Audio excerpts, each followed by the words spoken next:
What's up, everyone? Today we are continuing our discussion about the daily habit of exercise, and we want to talk about why so many people get mediocre results when they don't build a balanced foundation. This is something that took us decades to work out. It is not something that most people are teaching. Good morning, everybody. It's a lovely Tuesday, rainy, wet, cold morning. It's almost like winter again here in Sydney, Australia. I hope it's nice and sunny wherever you are in the world. We are going deeper into the health hierarchy, step 2, how to build a healthy exercise habit. Today we're going to be talking about the concept of a balanced approach. Before we get started, I want to get the question of the day out. Do you stretch and strength train in the same workout? Yes or no? And why? Why yes or why no? We'd love to know in the comments below.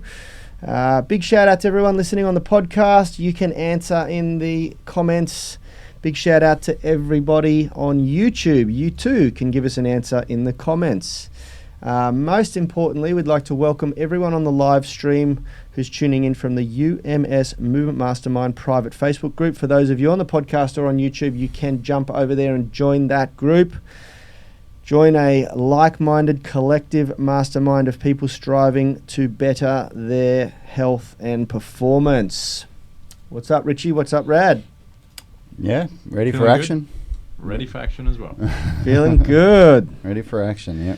That is fantastic. So this conversation is an important conversation because it's something that took us a long time to discover. And you know, Rad and I both, it's actually interesting because we've been working with a marketing expert in the US of A who's helping us to communicate our message via email better. And one of the exercises we've been doing for the last 3 weeks, we have a 2-hour meeting each week, is he's extracting our stories out of us to help put together a new email sequence. And it's been really interesting to reflect on our journey and how we came to realize that there was a lot of benefit in having a good balance of strength, flexibility, and fitness, because we all came from a place of specialization. And you know, it's interesting because the health and fitness industry as a whole seems to have polarized. You know, I don't know, you guys, I'm surely you've all noticed that the health and fitness industry is polarized into 3 competing ideological groups. You know, we either have strong people, flexible people, and fit people. We don't have a lot of middle ground, you know. And I think I'm going to use CrossFit as a good example because the CrossFit Games have just finished and it was epic again. Big shout out to Tia Claire Toomey for winning from Australia again for the 4th year in a row. She won. She won again, yeah. Absolute weapon of a chick. And it was CrossFit? It was the CrossFit Games? Yeah. Reebok CrossFit Games. Reebok? I thought there was no more Reebok CrossFit. Well, they must have had one last deal to do. I don't know, because that was all over the branding. Well, there you go. So big shout out to Tia Claire. Absolute weapon representing Australia. And Matt, what's his surname? Matt, he's the 5 times CrossFit man. Anyway, the reason why I bring CrossFit up is because they got very close with combining strength and fitness. The CrossFit athletes are very, very well rounded in strength and fitness, but they're not a very flexible bunch of people, and they do tend to hurt themselves a lot just through the sheer amount of volume that they train, and I believe because they're not spending much time improving their flexibility and mobility. So you know, Rad and I sort of came together with both very, very different backgrounds. He was a lot more into his calisthenics and a lot more into his martial arts, which had created a bit more of a foundation of flexibility. And I was a bodybuilder, then got into, I guess, powerlifting style of training. I got very heavily into strength training, and I was the complete opposite. I was very strong but very stiff and quite dysfunctional towards the end, you know. And then we sort of came together, and it was quite a shock to see that there was sort of skills that Rad, and he can share this story because I'm sure it was it was definitely very impressionable on him. What my experience was that after he came out of the military, I had been working very hard on developing the barbell back squat. It was I guess my Achilles heel. I wasn't very good at it, and I wasn't very comfortable at it, and I kept hurting myself doing it. The back squatting and deadlifting. And little did I know that it was due to compromised flexibility and mobility that I really struggled to hit the good form in both of those movements. And after Rad came back from the military and he had done like zero heavy barbell work, within about 3 weeks, he had caught up with my barbell back squat, which was about 160 kilos at the time or something like that. And then he overtook me quite quickly. And it was embarrassing. I'd been working on this strength skill for a number of years without him doing it, and he had been, working on different areas of health and fitness, and he was able to do it, and he was able to do it very, very quickly, and even surpass my skill level because of his flexibility and mobility. And why don't you share? Well, same with Olympic weightlifting. I'd never done Olympic weightlifting before, and you showed me how to do it. And within, I think it took me about 6 weeks to do a body weight snatch. And at the time we've always weighed about the same.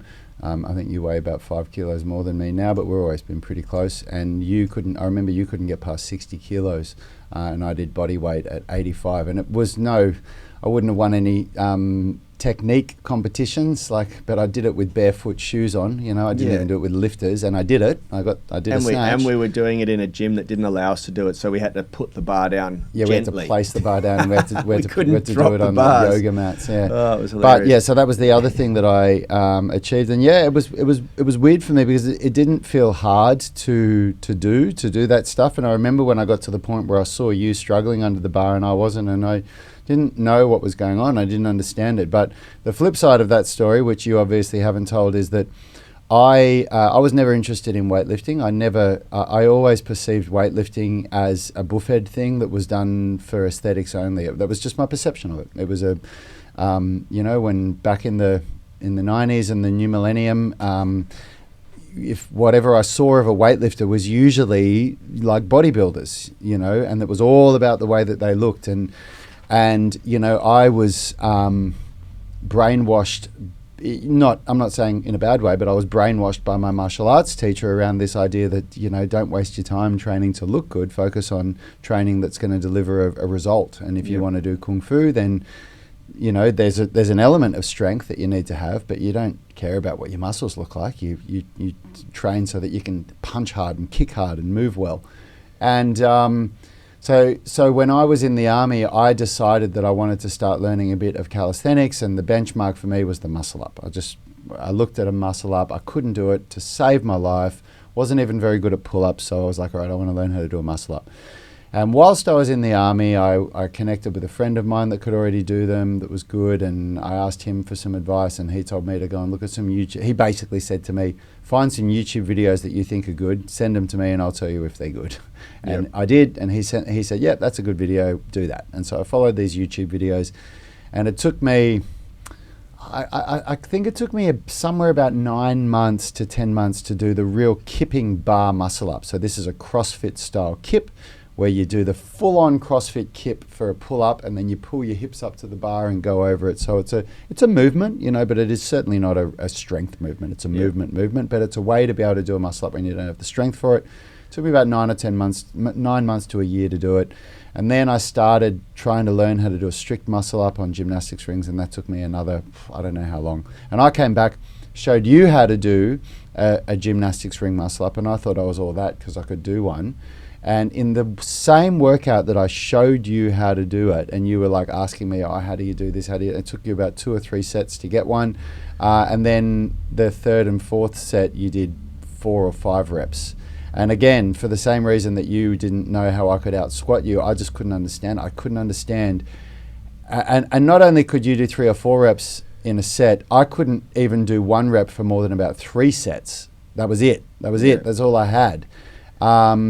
And it was for both of us, we were both it was a crushing time on our ego. And I remember there was a period of about 12 months, really, at least 6 to 12 months, where when we trained together, we were both really quite down when we were each outperforming each other on those certain things. So it was any upper body calisthenics movement, Yanni outperformed me by a country mile, and any lower body strength movement, I outperformed Yanni. And I don't even know how long it was before we actually realized why it was happening. I definitely know that you came to the realization that it was a lack of flexibility that was why I could outperform you for the lower body, but it took me longer to accept that it was a lack of strength that was why you were outperforming me in calisthenics. It was easy for me to understand because all of the strength and conditioning I had done working with people like Charles Poliquin, the late Charles Poliquin, in his PICP certifications, and Tony Battaji in his Battaji Fitness Institute strength and conditioning certifications.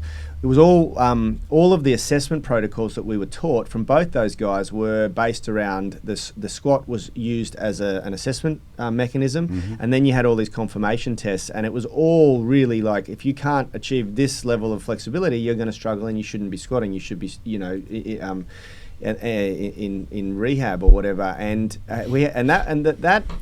us coming back together and Rad coming out of the army, that provided like the first turning point, the first epiphany, you could call it, where we thought, okay, so. The epiphany was more about how strength affects calisthenics. Like building a real foundation of strength is going to provide much better platform for calisthenics. And then, obviously the flexibility thing was a bit of an eye-opener. The second real epiphany was when we worked with Ian King from the King International Certification or Institute, and he said something in front of a bunch of other elite level strength coaches or personal trainers that really, really messed with my ego, which was after I'd had a soccer injury where I dislocated my knee from a tackle, and he sort of said, well, maybe if you were a little bit more flexible, that wouldn't have happened. And I just thought, what an idiot. But it became very apparent after that I had quite compromised flexibility, especially in my lower extremities. And there was a couple of, moments after that where we started to really realize that we needed to focus more on flexibility, because we were still at that point focusing too much on strength and not enough on flexibility in our routines, in our training. And the second and the deal closer for me was that after that knee reconstruction, I had a year where I couldn't lift. Under the strict guidance of my surgeon, I couldn't lift heavy anymore. And it provided a lot of free time for me to go, all right, well, I'm going to work on my flexibility. I probably wouldn't have done it. I was so full of ego at the time when Ian King told me that I should be prioritizing flexibility. I still thought he was a dick, despite the fact that he had, coached most Australian gold medalists and had about 50 years experience over me. My ego was like, no, he's wrong, I'm right, And then I just thought, all right, I got nothing to lose and I got a lot of free time, I'm going to stretch a bit more. And then there was a moment after that where we were doing some photos for the gym, and I had achieved, for the very first time, a full range barbell back squat, unrestricted, making myself more flexible, getting closer to being able to do things like the pancake, things like the front splits, middle splits. I just didn't realize how much it was going to open up the squat. And now all of a sudden I could use the stretch shortening cycle in my lower extremities, meaning that I could use the full range of motion in my body that helps bounce you out of the bottom end of a squat, use the elasticity of the muscles. And also your body is not fighting itself. So there's no longer an effort to posture up in the squat. So you're not wasting energy on your posture, you're just worrying about squatting, and that is a really liberating feeling. And I had a moment where I was demonstrating a 180 kilo back squat, and I could just sit at the bottom range to wait for a photographer to take photos of us for our gym, and I was like, holy crap, this is actually now the most comfortable position at the bottom. Like who else finds it the most comfortable sitting at the bottom of a squat? Very few people, unless you're flexible, And that's when I realized, wow, I'm a lot stronger now because I'm flexible. Mm-hmm. And now lifting the heaviest weights I can lift has become easier. And that's when it really was like, okay, we're onto something with this notion of balanced training. Mm. And it wasn't for another however long that we got it right, being able to combine the two in a workout.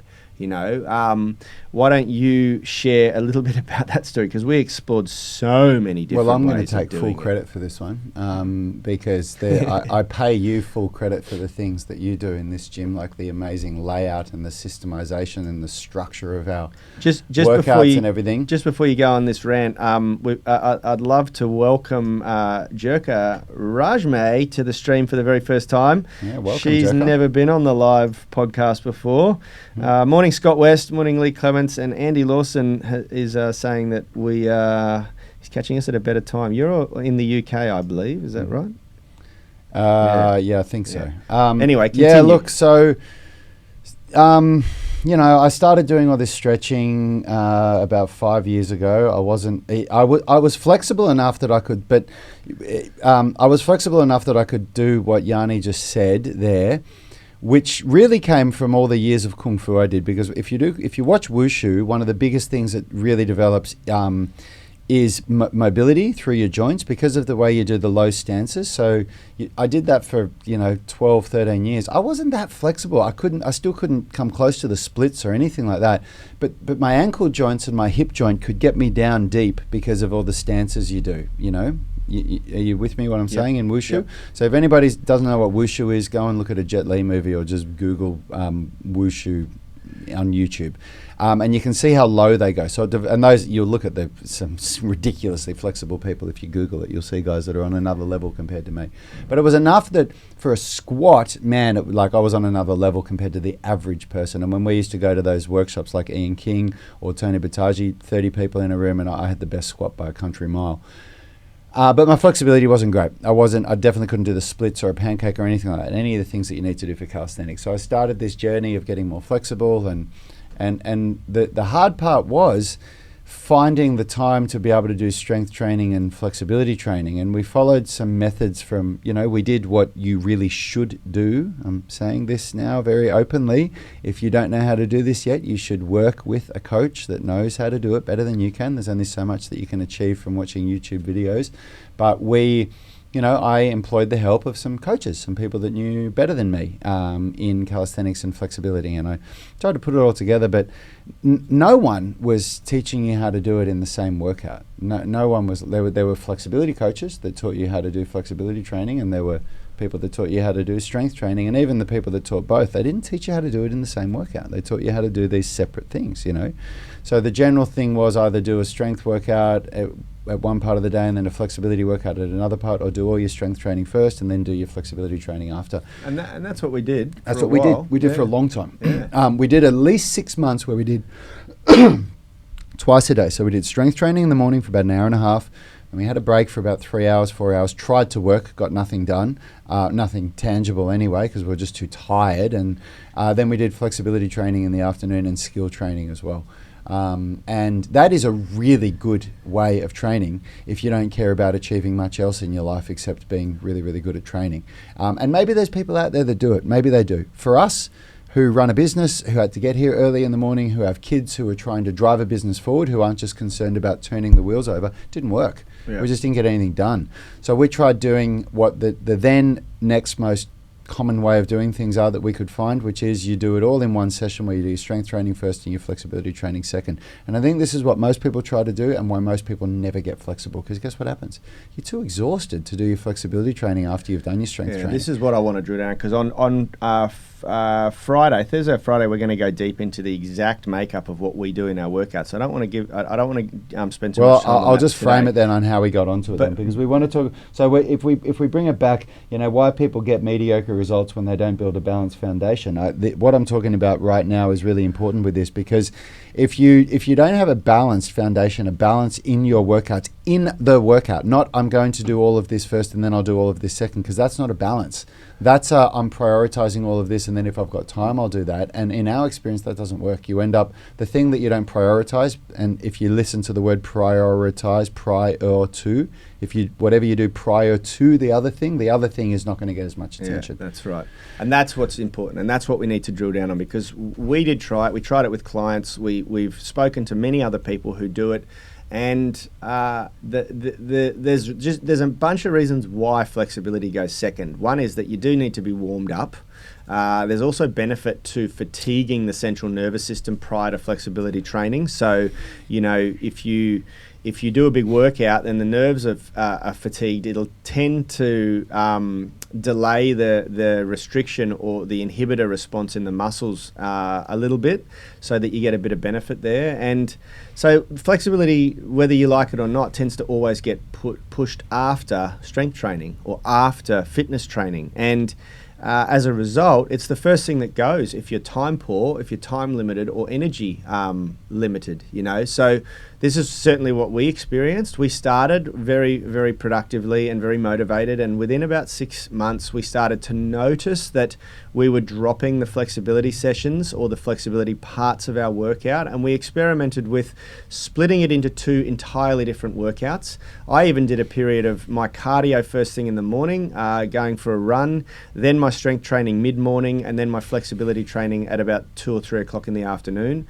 So doing 3 workouts a day. And the result for me was that I was exhausted constantly. And when you're exhausted constantly, you're not thinking very well. And when you're trying to run 3 different businesses, it just falls apart. And so I very quickly found that I just wasn't getting anything done. I wasn't productive enough. And I was arguing with Rad and Richard a lot about the fact that we weren't productive and our business wasn't driving forward. Our physical capabilities were, but it was just such a not narcissistic, but well, that wasn't, so forget about balanced with training, that wasn't balanced with life. Yeah, that's exactly right. That's what I'm looking for. That was an unbalanced All life. we were doing was training, and in my perception, what I've noticed in my 25 years of pursuing movement. So what I mean by that is I'm 42. When I was 17, I started martial arts properly. Everything I did before that, I was just doing it as a hobby. And a lot of them were obsessive hobbies, like rollerblading was an obsessive hobby of mine for however long. But I mean, working with a coach, really getting into it, started at 17. My experience with, there's like 2 kinds of people. There's people that are really, really successful with their business, but they suck with their body. And then there's the other end of the spectrum where there's these people that are these masters of movement, but God, they have not achieved financial success or financial freedom or that balance between the two. So even when we talk about getting the foundations right with a balanced workout, what we're talking about here is that we were having to find a way to balance a way where the workouts that we were doing weren't pulling us away from being able to be good at everything else in life. Yeah, that's and that was exactly important right. for us. Yanni and me didn't want to just be, and it was especially Yanni was really acutely aware that we couldn't just be these, because there are so many, when from a coach's perspective, you don't understand how many coaches are out there that are absolutely phenomenal at what they do, better than we are, but they're not very financially free, and we have a very, or time free. Yeah, or time free, and we are very aware of where that leads, because we've got family members, that have achieved great success in their art, their chosen field, but not financial success, and that's not great later on in life. Yeah, that's exactly right. Let's dive into we've got some really, really great feedback and insight coming in from everyone. Welcome, Clay. Welcome, Scott West. Andy Lawson saying, I was same from martial arts background, but was always lacking in true strength. Only started trying to implement barbell training after 17 years of martial arts, but didn't combine the workouts. Figured it'd be good to combine them, but needed you guys to show me the most efficient way, which is awesome. And we are going to go into that deep in a later show this week as part of this series. And the further that we get down this road, the more that we hear what other people are doing, the more I look at what other people are doing, the more we realize the results that our members are getting, and the way that those results on Instagram and Facebook are starting to get the attention of world-class coaches that are starting to comment on our stuff and pay attention, the more I'm realizing that what we're doing is not the norm. No, it breaks the rules. What we are doing, but it's not just that it breaks the rules, it's that we've found a way to produce the results in our members in 1 hour workouts. Yeah.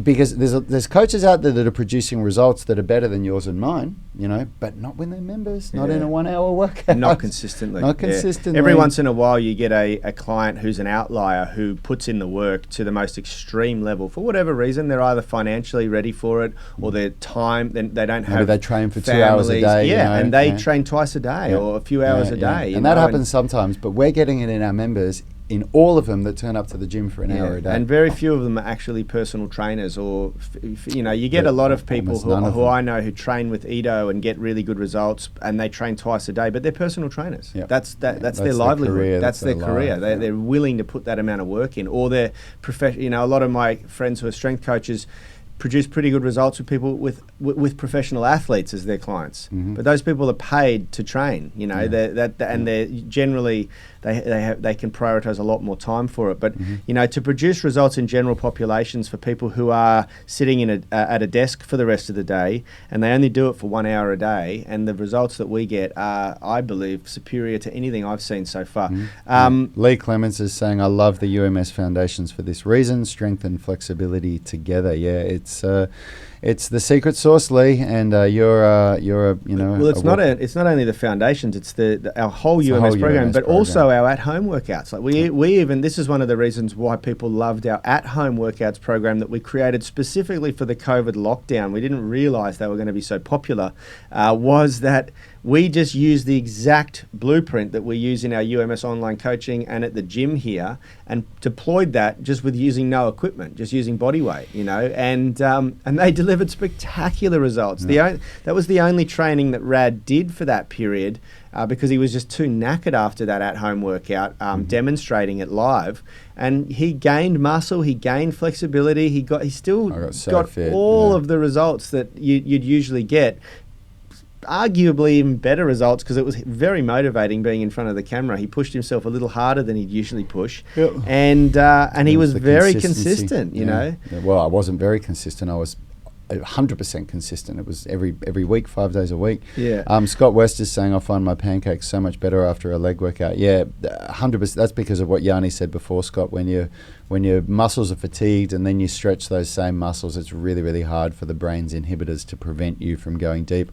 And you've got blood flowing through the muscles as well, so the muscle fibers are really, really ready to be used. Yeah, and that's why in our workouts, and we'll talk about this on the Friday show, that's why in our workouts we do a mobility session right at the end of the workout, where you do take your body into the end ranges of all of these movements, because there is an opportunity there to make a gain because of that, because you've got the inhibitors in the brain and central nervous system delayed because they're exhausted and fatigued. You've got the muscles really nice and warmed up, and it's a really important aspect of a fully balanced workout to do that.